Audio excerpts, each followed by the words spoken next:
اعوذ باللہ من الشیطان الرجیم، بسم اللہ الرحمن الرحیم۔ معزز و محتشم ناظرین و سامعین، السلام علیکم ورحمۃ اللہ وبرکاتہ۔ یہ لیکچر پچھلے لیکچر کا تسلسل ہے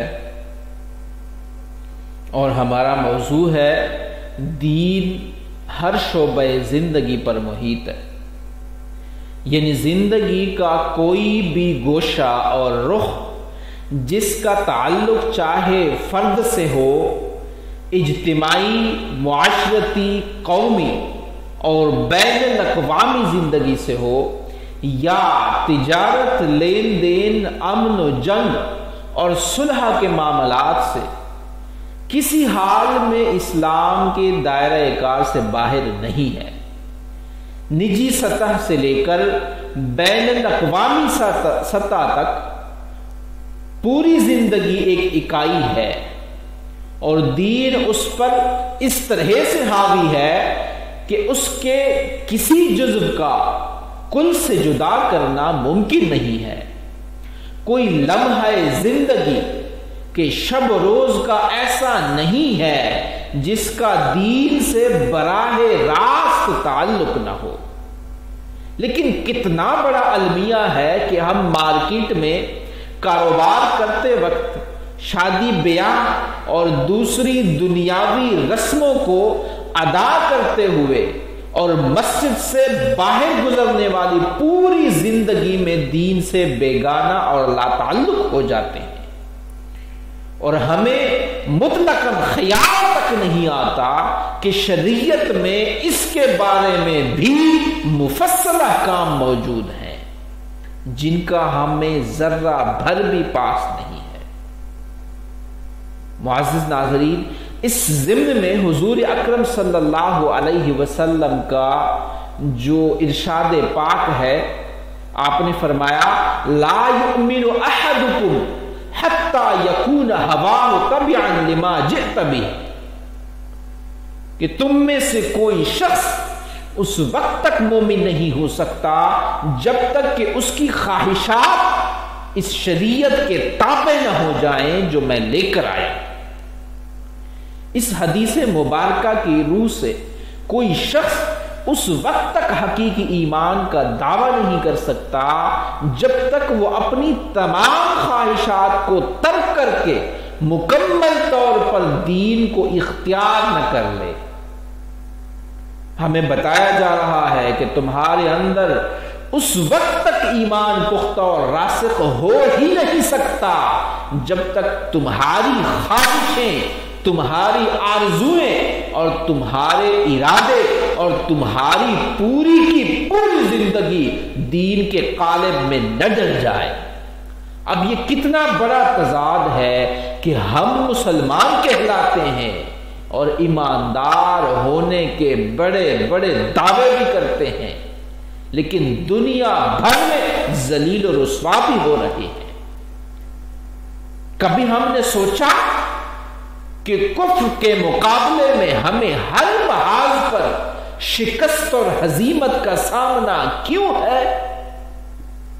اگر ہم خود اپنا احتساب کریں اور اپنے اعمال پر تنقیدی نظر ڈالیں تو یہ حقیقت حل پر منکشف ہو جائے گی کہ ہم اپنے کھوکھلے کردار اور بے باطنی کی وجہ سے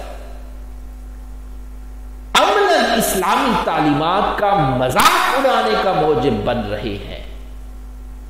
قول و فعل کے تضاد اور اسلامی تعلیم سے دوری کی بنا پر ہم عملی طور پر عالم کفر کی اعانت اور مدد کر رہے ہیں۔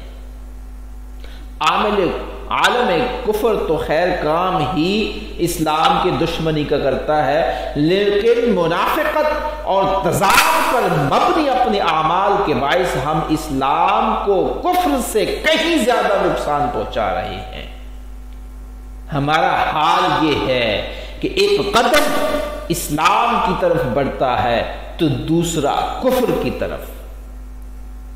وہ کسی شاعر نے کیا خوب کہا، ایمان ہمیں کھینچے ہے تو روکے ہے ہمیں کفر۔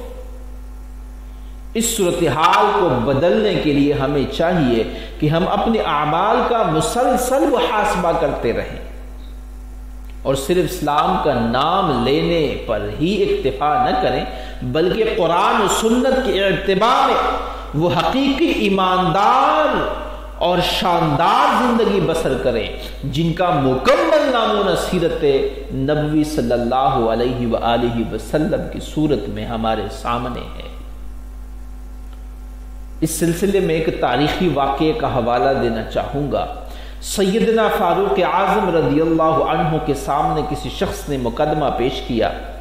آپ نے عدالت میں موجود لوگوں سے اس مقدمے کے بارے میں گواہی طلب کی۔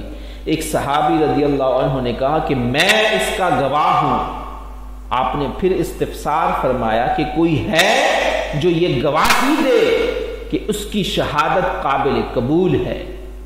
ایک اور صحابی رضی اللہ عنہ اٹھا اور یوں گویا ہوا کہ حضرت میں اسے جانتا ہوں۔